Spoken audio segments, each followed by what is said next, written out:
Quadripolar adalah negara dikotakkan oleh 4 masalah. Puncaknya adalah VUCA. VUCA adalah volatile, uncertainty, kompleks, ambigu. Ujungnya adalah pandemi. Kalau Bang Ridwan tadi ngomongnya soal itu medis dan non medis, saya ingin mengatakan, no. Sorry, saya pakai masker karena saya menghormati Bapak Ibu sekalian.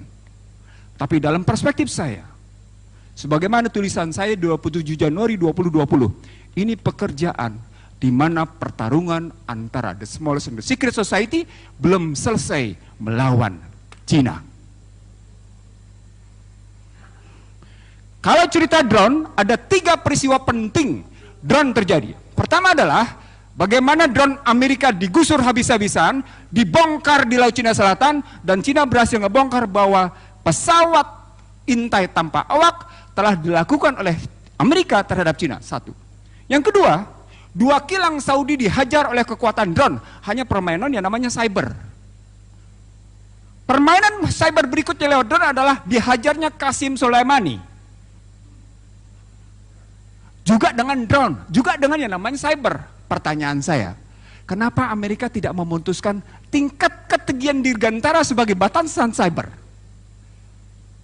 Saya ngomong jadi macam-macam di sini karena saya ingin mengatakan begini, betapa ketinggalan zamannya bangsa ini untuk bicara tentang situasi yang sesungguhnya sedang terjadi di dunia internasional, regional, dan nasional. Betapa ketinggalannya. Ridwan di sini benar. Bahwa yang namanya pemerintah sekarang ketinggalan zaman. Kerjaan mereka adalah kerjaan lama. Ngapain? Ngadu domba.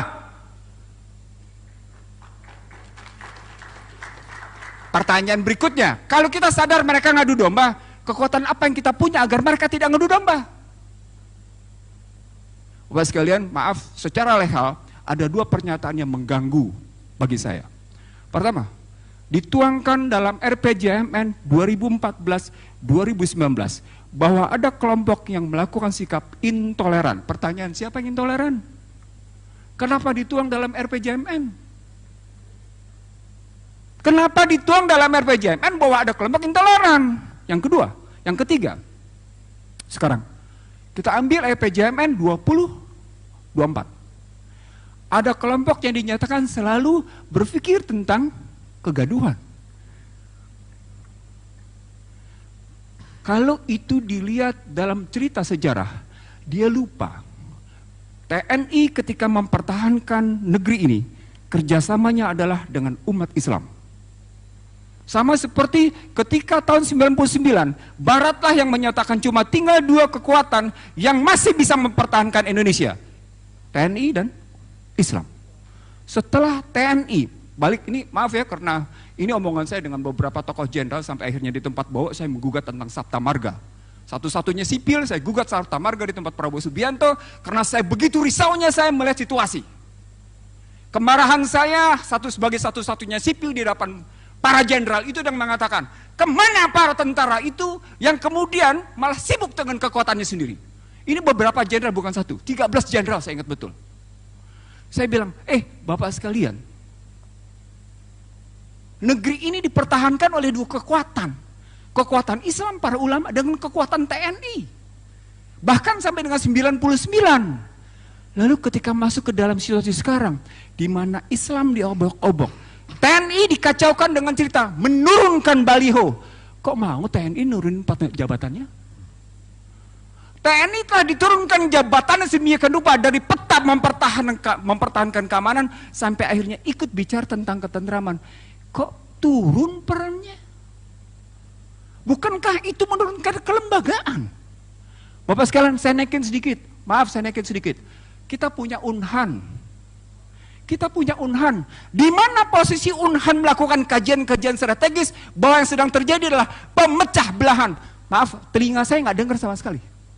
Saya sama sekali tidak mendengar Unhan, baik yang ada di Ponorogo maupun yang ada di Sentul, itu membahas tentang bagaimana perdamaian Indonesia. Dia sibuk bicara tentang perdamaian internasional, tapi dia tidak pernah sibuk perdamaian Indonesia.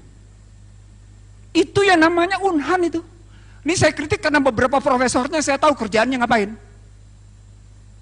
Maaf, terus terang ada kemarahan dalam dada saya begitu melihat situasi yang sedang sekarang terjadi.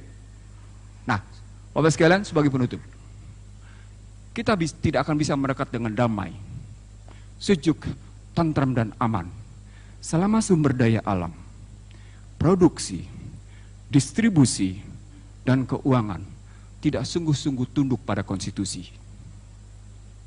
ini ujungnya tidak akan pernah. Termasuk soal cyber. Saya belajar sedikit cyber dari sahabat saya, Profesor Marsudi. Ini suaminya Bu Retno.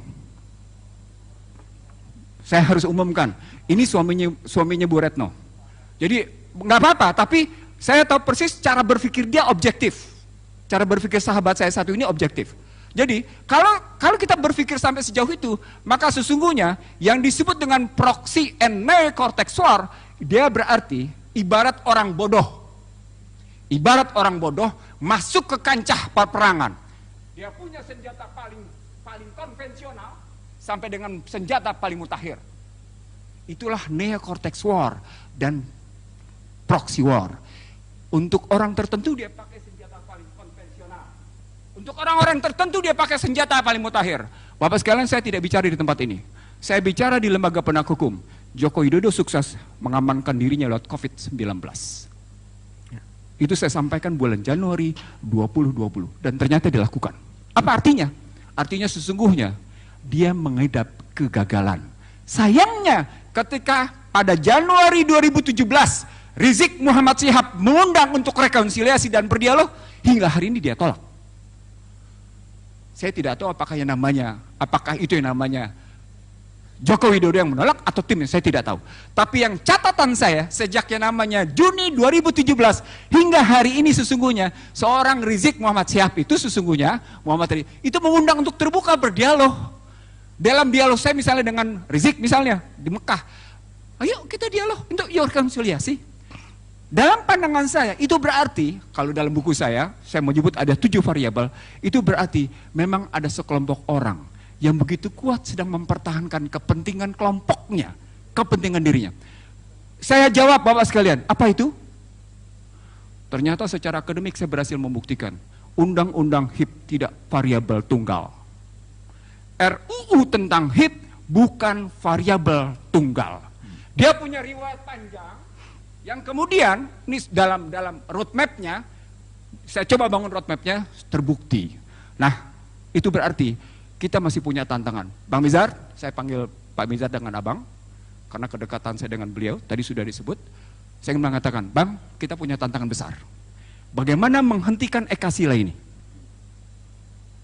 Jadi bukan cuma sekedar seperti Abah bilang, menjadi butir-butir tasbih, tapi salah satu tugas kita yang hadir di sini adalah menghentikan bagaimana Ekasila ditegakkan. Bagaimana ketuhanan yang Maha Esa berkeadapan itu diubah menjadi sebuah kegotong royongan. Kita punya tantangan konkret dan saya yakin kita mau menjawabnya karena kita tidak mau diperbudak oleh kekuatan materi belakang. Terima kasih. Assalamualaikum warahmatullahi wabarakatuh.